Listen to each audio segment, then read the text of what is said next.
Assalamu alaikum everyone, and welcome back to Speaker's Corner, the Al-Emaan Centre's series of live talks. We have now crossed the threshold into the last 10 nights of Ramadan and pray that you are keeping well and staying healthy in this lockdown period, inshallah. We have been blessed with some truly outstanding scholars on our platform, and this evening is no exception. Ustadh Andrew Booso will be discussing the topic, Brotherhood and Social Interaction.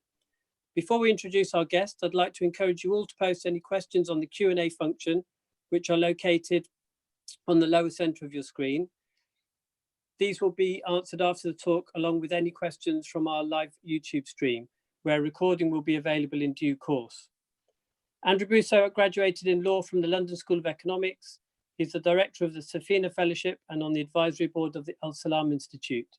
He has edited a number of translated Islamic classics, including the Book of Wisdoms, a collection of Sufi aphorisms, Usul al-Shashi, Principle of Islamic Jurisprudence, on knowledge and on divine wisdom and the problem of evil, Ibn Khaldun on Sufism, and selections from the Quranic commentary of Tabari, and some modern works including Copyright in Islamic Law, Hajj and Umrah, According to the Four Sunni Schools of Law, A Believer's Guide to Prayer, and A Believer's Guide to Zakat. So with that said, it's an absolute pleasure to introduce Ustadh Andrew Booso. Assalamu alaikum, Ustadh.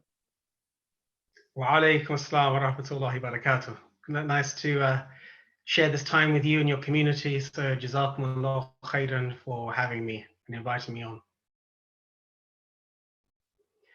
So bismillahir rahmanir rahim. Alhamdulillahi rabbil alameen.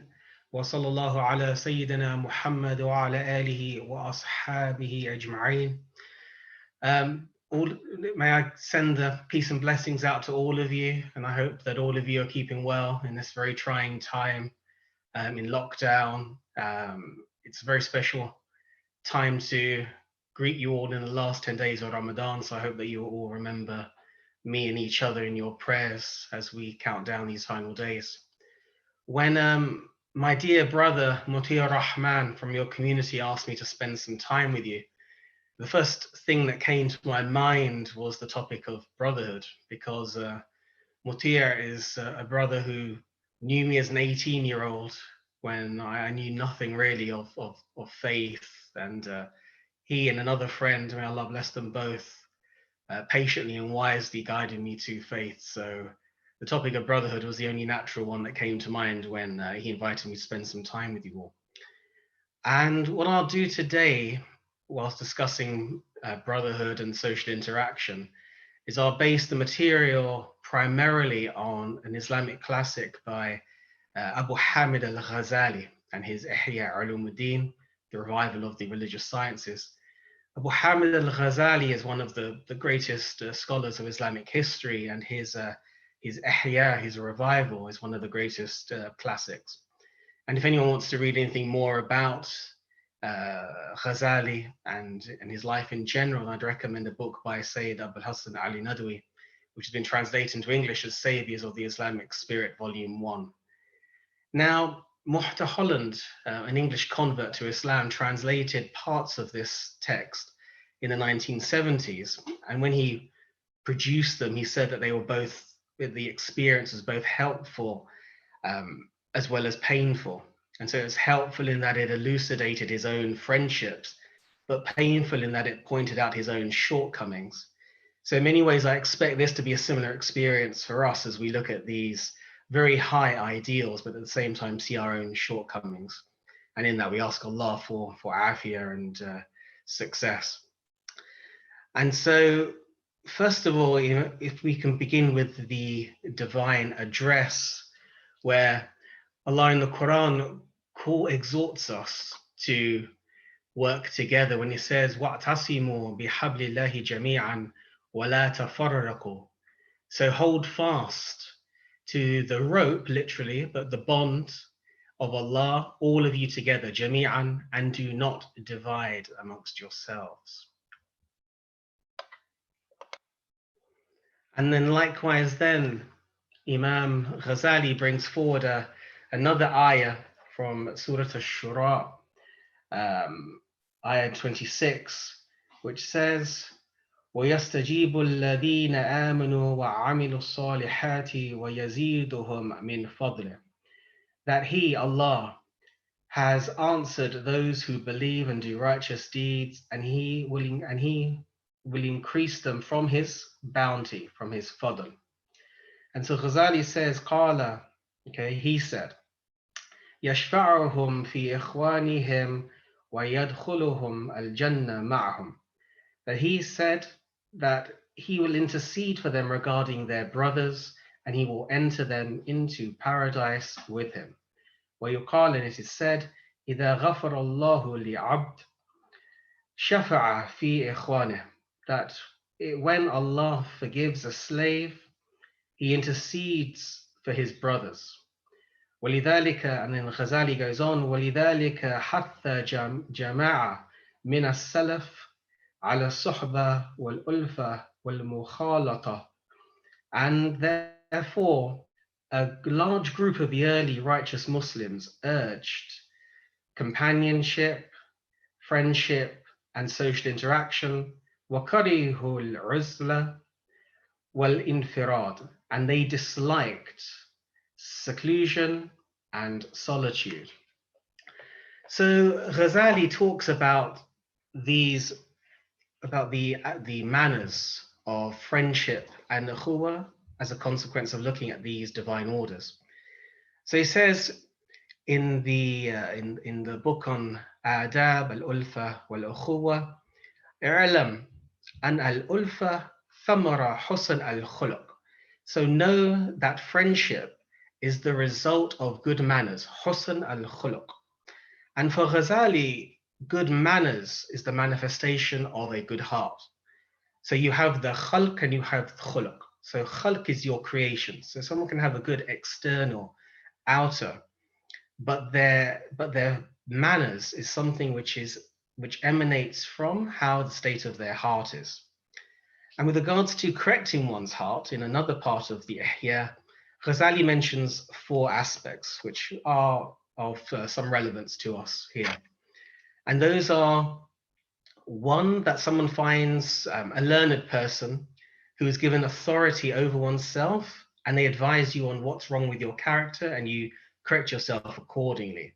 But he says this is very rare. And when you think that Ghazali lived, he died at the turn of the 6th English century, then you can imagine how rare it might be in our time to find a learned scholar to give authority to ourselves. And then secondly, he said to have a true, perceptive and religious friend who instructs one about the flaws in one's character. So a sadiq, a saduq. But he says also this is rare, and this is relevant to our discussion here. He says the reason why it's rare is because how many of us have friends who either flatter us, meaning they don't mention our mistakes to us, or they envy us. And so there are friends, but maybe there are aspects to our lives that they envy. And so the third aspect, he says, you listen to the statements of one's enemies, and you take on board their criticisms and you correct yourself accordingly. And the fourth one is to look at how people are in society in general, and then to see what their flaws are and to attribute them to yourself, and then to correct yourself in that way. And so Ghazali then goes on to talk about how he says, يَعْلَمْ أَنَّهُ لَا يَصْلُحْ لِلصُّحْبَةِ كُلِّ إِنسَانٍ, that not everyone, he said, know that not everyone is fit, not every human being is fit for companionship. And then he quotes a narration, الْمَرُ عَلَى دِينِ خَلِيلِهِ فَلْيَنْظُرُ أَحَدُكُمْ مَنْ يُخَالِلُ. Now here, this you'll see in the printed version, say the Dar al-Qutb al-Ilmiya version of the Ihya, or even the abridgment, the Muwadhab of Salih Ahmad Ashami, which has been translated recently by Muqran al-Ghazoo for Serenity Publications. And they'll say this hadith is in Abu Dawood and Tirmidhi, but Abu Dawood and Tirmidhi start with ar-rajul, not al-mar'u, okay, even though they are synonyms. And so really this is a person is on the religion of his friend. So look carefully at who you befriend. So therefore, Ghazali talks about 5 khisal, 5 characteristics of someone you should take as a friend. So the first is that they are aqil, okay, they are intelligent. 2, they have good manners, husn al-khuluq. 3, they are not a sinner, غير فاسق. 4, they are not people who are engaged in blameworthy religious innovations, ولا مبتدع. And then 5, that they are not greedy for this world, ولا حريص على الدنيا.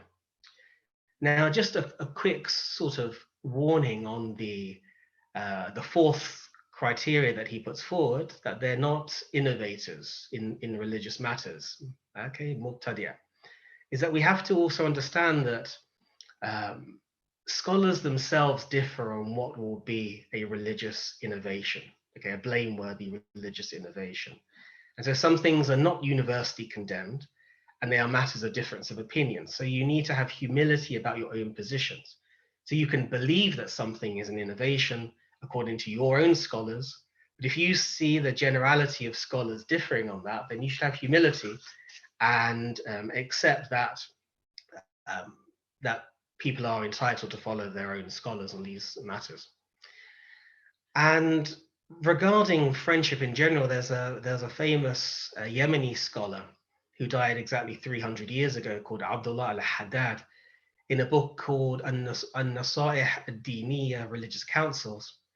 And in the section on Al-Ihsan ila al-Ashab, on the excellence towards companions, he mentions that if one cannot find a God-fearing, virtuous, benevolent believer, if you can't find a mu'minan taqiyyan barran salihan, then it is better to engage in uzla, in seclusion, and in firad, in solitude. But nevertheless, if you can find good, righteous friends, then these are the 8 rights, the huquq, that the Ghazali mentions with regards to them. So the first one the Ghazali mentions is fil mal, with regards to wealth. So he said that you share your wealth with your friends. So the first type is, he says, like a servant, where you give your friends from your excess wealth. B, you treat your friends like yourself, meaning you give them equal ownership of your wealth. And then 3, you prefer them to yourself. And so we see with many of the Sahaba, especially after the Hijrah, after the emigration from Makkah to Medina, that they would treat each other like brothers, and they would make themselves equal partners in their own wealth. And there's Ghazali mentions a famous story where Muhammad bin Wasi' and Malik bin Dinar went to the house of Al-Hasan al-Basri. And whilst they're in the house, bin Wasi' started to help himself to things in the house. And Ibn Dinar was rebuking him for doing so. But then when Al-Hasan al-Basri returned, he said to Malik ibn Dinar, this, meaning how Ibn Wasi' was how we used to be until your people came, meaning your generation. Now, of course, I would say that we have to remember that these words of advice are for you and your friends. People have been tested and verified, and it's not for every single Muslim that you come across. So it's not a question of you going into your masjids and waving your credit card around for anyone to have fruit to make free use of them, but rather that they are people of trustworthy character that you've tried and tested. The second characteristic that Ghazali mentions is Al-I'anat bin Nafs, is with your person. So he said that you help when asked and able, and that you treat their needs like your own. So you check on your friend to spare them the need to ask. And when you fulfill their need, you do so without them knowing, so that it does not seem like a favor. 3, silence with one's tongue. So you're silent about their defects in their presence or their absence, as it is backbiting. And we have the famous hadith in Bukhari and Muslim, which says, إِيَّاكُمْ وَالظَّنَّ فَإِنَّ الظَّنَّ أَكْذَبَ الْحَدِيثِ. So beware of having a bad opinion, because it is the most untruthful of speech. And so when you think of your own faults, and you also know that you will not find a faultless friend, that should prevent you from loosening your tongue against them. And so the best that you can hope for, Ghazali says, is that you have a friend whose good is more prevalent than their bad.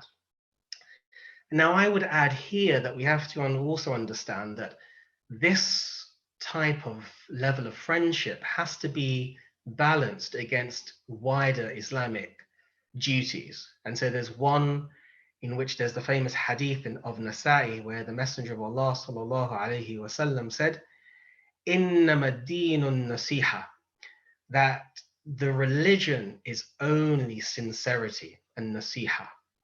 And so he was asked, Liman, to whom, Ya Rasulullah? And he said, to Allah, Lillah, walil kitabi, to his book, wali rasulih, to his messenger, wali a'immat al-muslimin, to the imams of the Muslims, wa ammatihim, and the generality.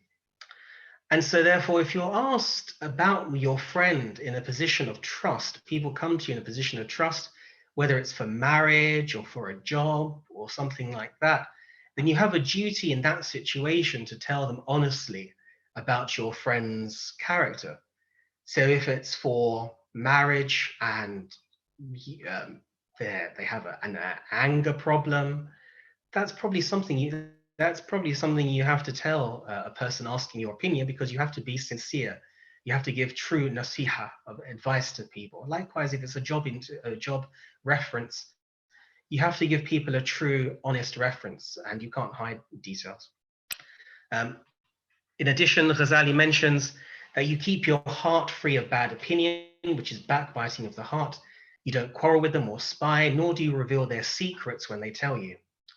Number 4, speaking with one's tongue. He says that you tell your friend any praise of him.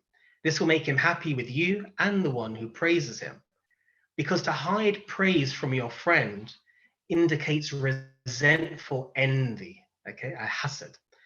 So one should be friendly, ask about your friend's needs, inquire about their state during trials, and likewise show displeasure for what displeases them and joy at what makes them happy. And you should praise him in circles that he likes to be praised in, and thank him for his favors, even if it is only his intention that does not transpire. And you should defend him in his absence when his honor is tarnished. And you should benefit him with your knowledge and counsel, and advise him in secret concerning what he does not know about the religion or what's good for him. Number 5, pardoning slips. Now, with regards to sins, a friend that starts to persist in sins, Ghazali says there are 2 opinions on that. One that you leave their company and one that you don't. But with regards to slips that relate to you personally, Ghazali says there's no difference of opinion in that, and you should overlook slips which occur to you personally, and you should give such actions the best interpretation and make an excuse and accept your friend's apology when it's sincere. So I would add in this situation that, again, likewise, this advice is meant to be common sense.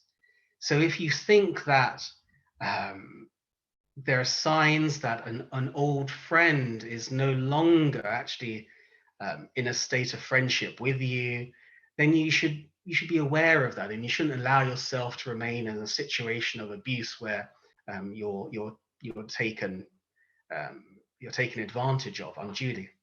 Number 6, praying for one's brother, ad-du'a lil akh. He says that you should do this during the lifetime and after his death, and that you like to pray for him, his family, and those linked to him, and that you make prayer for him like the prayer for yourself. And we have 2 hadith in Sahih Muslim where praying for your brother in his absence is like praying for yourself. So the angel, when you make a dua and your brother is not there, the angel says, وَلَكَ مِثْلُ ذَلِكَ, and the same to you. And also the hadith of the Prophet sallallahu alaihi wasallam, where he said, a prayer for a brother in his absence is accepted, mustajaba. Number 7, loyalty and sincerity, al-wafa wal-ikhlas. So he said, be constant in one's love during their life until they die, and then after their death, in love for his children and friends, relatives, and all attached to him. And he said, remain humble, have a tawadu', with your brother even when you become important and a person of authority and status and you become great within society. Because to not do so is to be vile, luhm. And he notes in this situation that agreeing with your brother in something that is not from the religion is not loyalty, but loyalty in such a case is to oppose him and give him counsel for Allah's sake.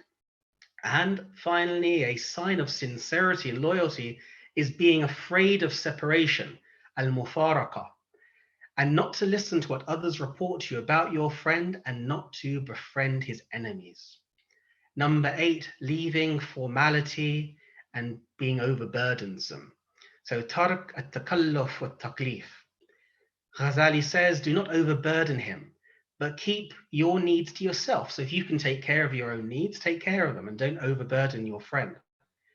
And you should not make use of your brother's standing and wealth, nor force him to be humble to you.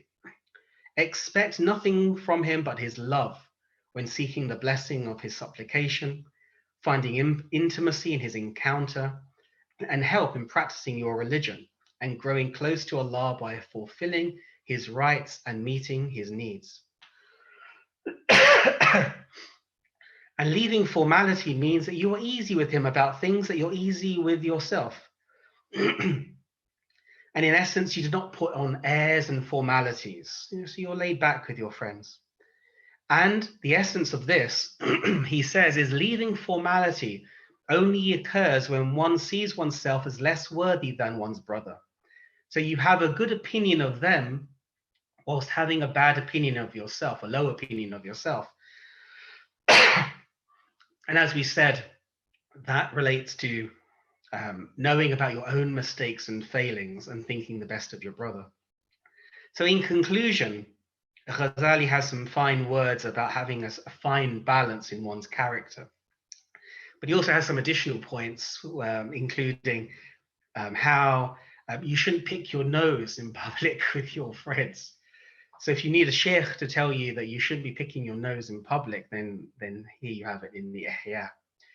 But he says in essence, if you want good associations with people, meet your friend and foe alike with goodwill, without humiliation, dhilla, nor fear of them. So you're not overly, you don't humiliate yourself before people, but you have, what he says is you should meet people with respect, with dignity, but without arrogance, without kibr, and maintain humility, tawadu', again, without humiliation, madalla. And then he ends with a host of general rights, which Haddad in his An-Nasa'ih mentions that the rights of general Muslims are even greater in their obligation with regards to your friends. But these general rights for how we should be people is to greet and meet people with the salam and shake hands, answer when you're called upon, when your brother sneezes, to say yarhamakallah, may Allah have mercy on you, advise them when they ask for advice, protect their good name when they're absent, love for him what you love for yourself, and likewise hate for them what you hate for yourself. Do not hurt them with your words and actions. Show humility and not haughtiness. Do not pay attention to what people report about others and will pass on. And I'd add, you always have to sort of verify what people say about others. Even learned people, even you have to understand that outside of prophets, no one is immune to mistakes. And that's why even in ilm al-hadith, in the science of hadith, the scholars will discount criticisms of one scholar against another of their contemporaries. So they acknowledge the human aspect of scholars. So if that's for the scholars, imagine for non-scholars like myself. So therefore verify what people say to you. Likewise, show respect to elders and compassion to youngsters.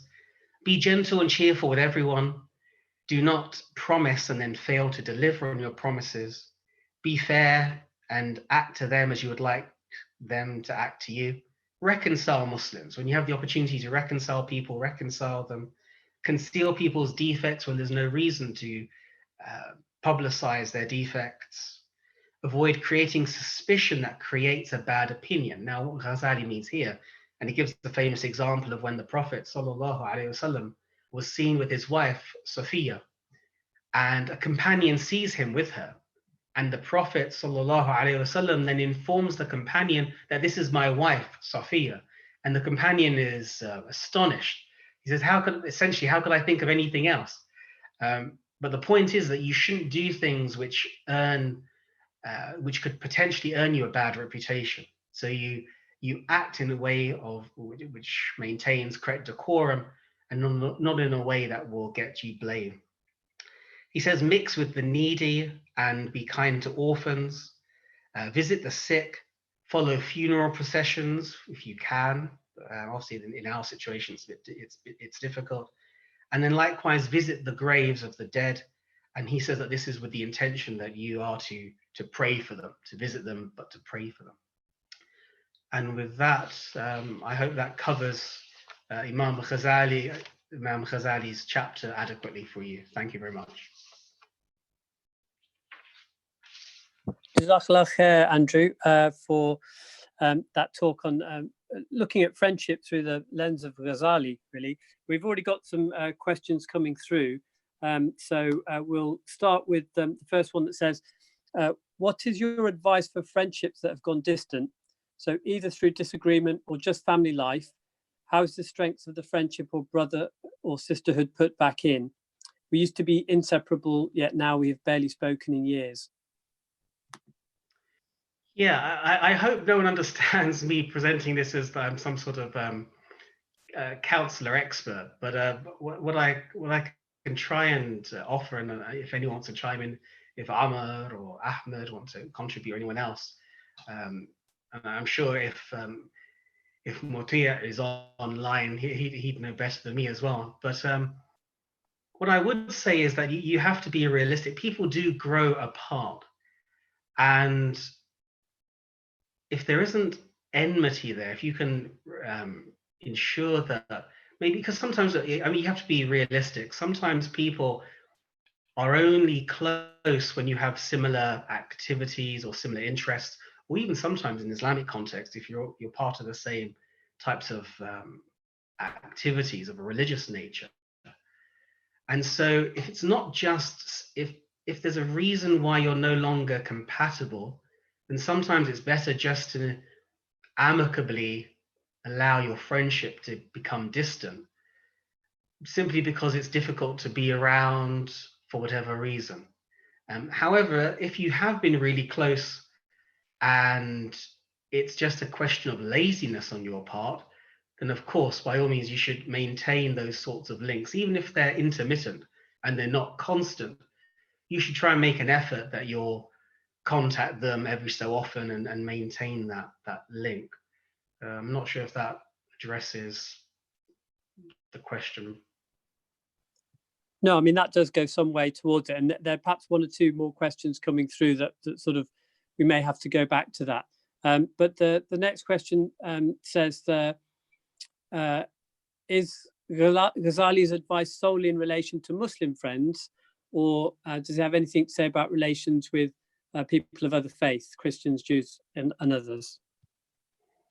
In this context, he's mainly talking about your Muslim friends, because he's talking about those who you take on as your bosom buddies. He's not talking about just general Muslims here. He's talking about those who you take on as your real close bosom buddies. And so in Ghazali's context, he's talking about your Muslim friends, but he does talk about non-Muslims in a general sense. And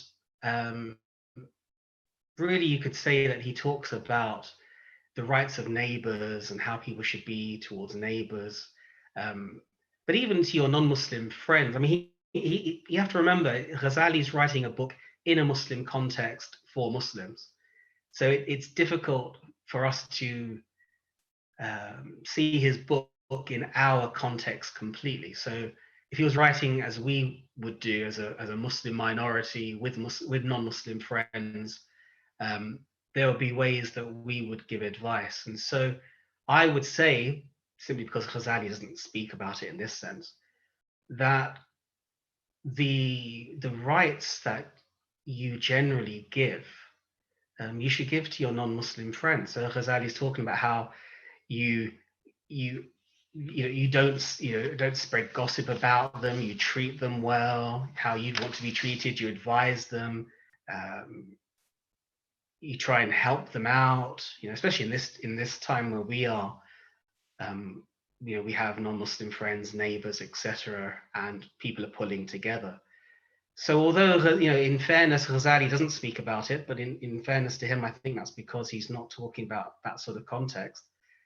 We can certainly take lots of these lessons and work on them with our non-Muslim friends. Jazakallah khair. So the next question sort of, I think, summarizes a couple of questions that have come through. But on the subject of friends, how do you reconcile correcting their mistakes with knowing that you're not perfect yourself? Yeah, this relates to another chapter in Ghazali's book, which is on commanding the good and forbidding the wrong. And Ibn Qudama al-Maqdisi has a nice summary of that, which you can find in translated in Reliance of the Traveller. But one of the conditions of enjoining the good and forbidding the wrong is not that you're perfect.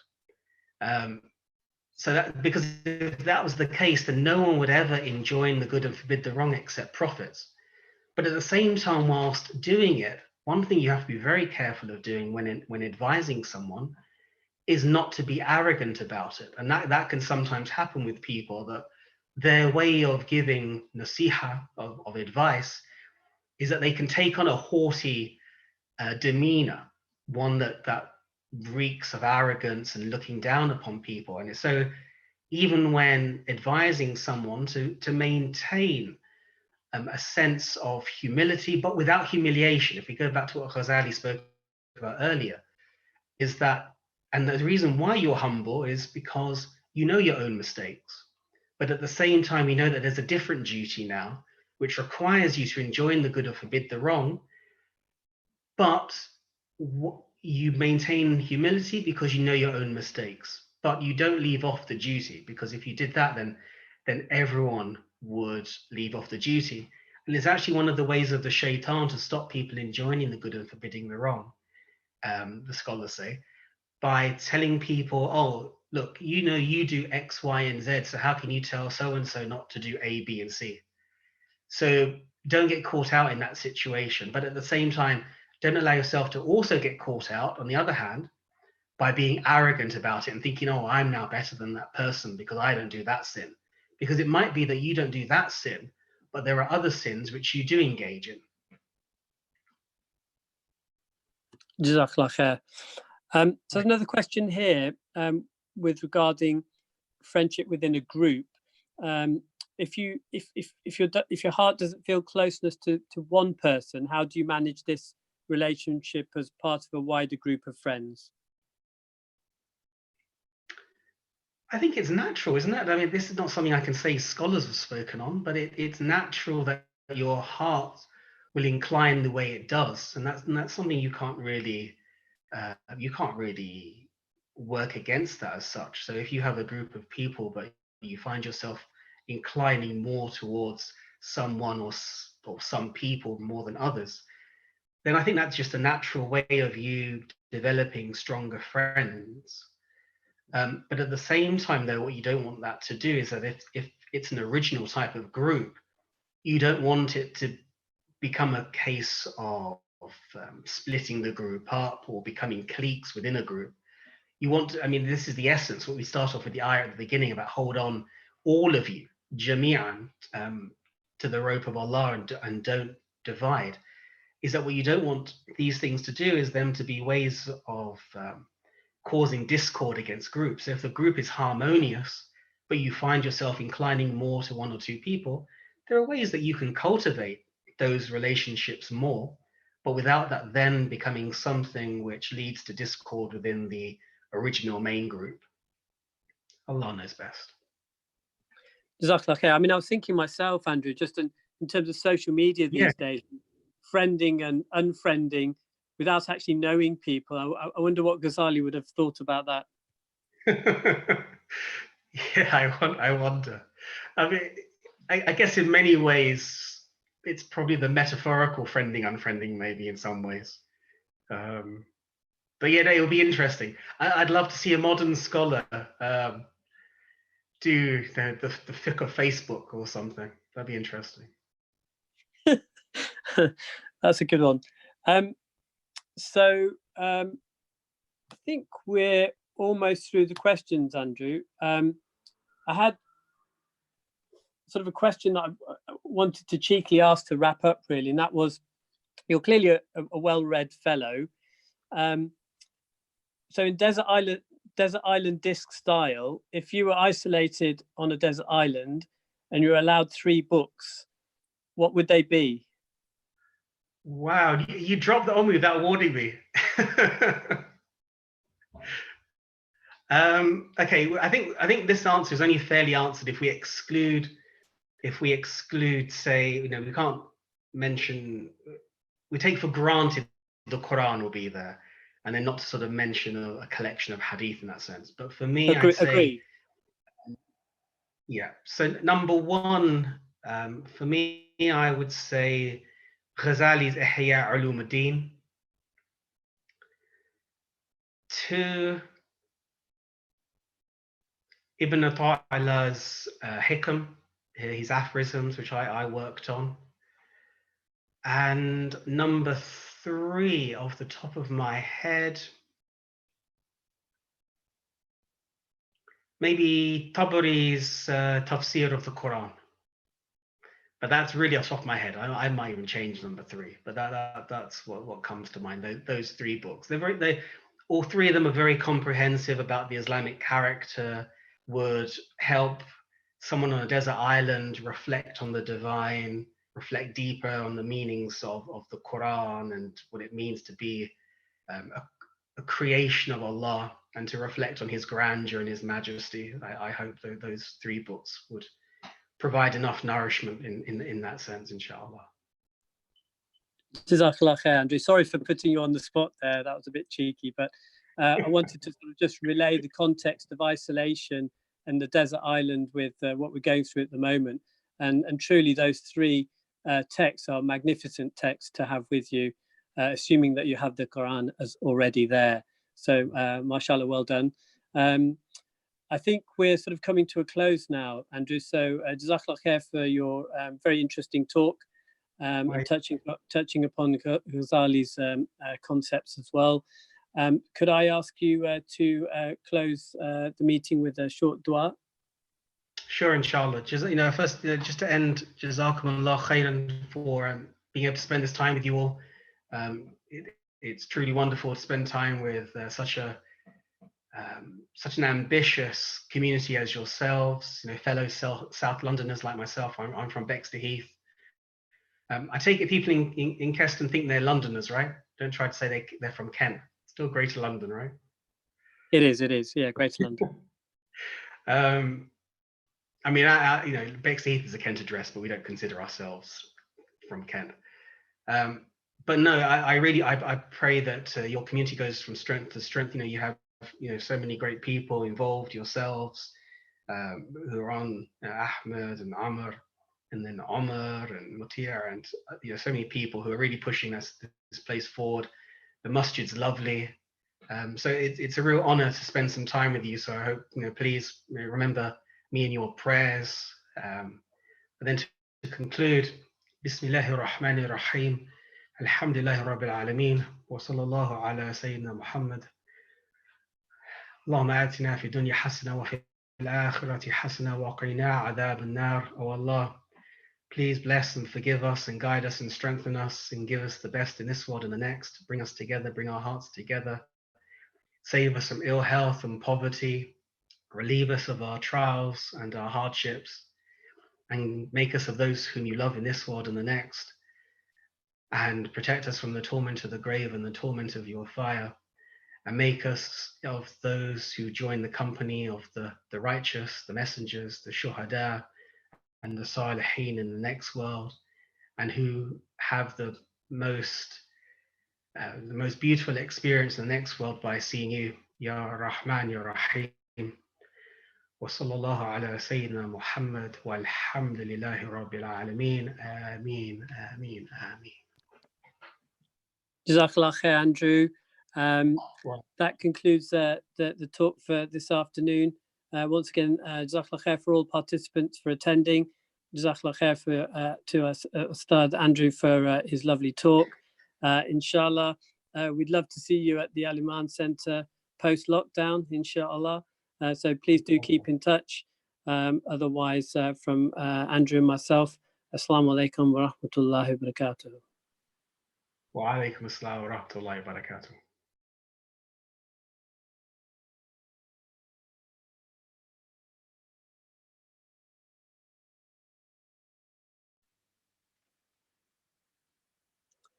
Just a quick reminder that there'll be adhan and dua just before iftar, but that is on a slightly different ID meeting today because we will be doing an introduction to a new Muslim, inshallah, Sean, who will be joining us at 8:15 through another meeting ID, which has been circulated through the broadcast. So please do make a note of that because the adhan and dua will be at the end of that short introduction.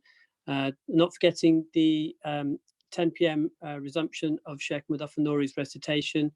So do tune in for that, inshallah. Once again, Assalamu alaikum wa rahmatullahi wa barakatuh.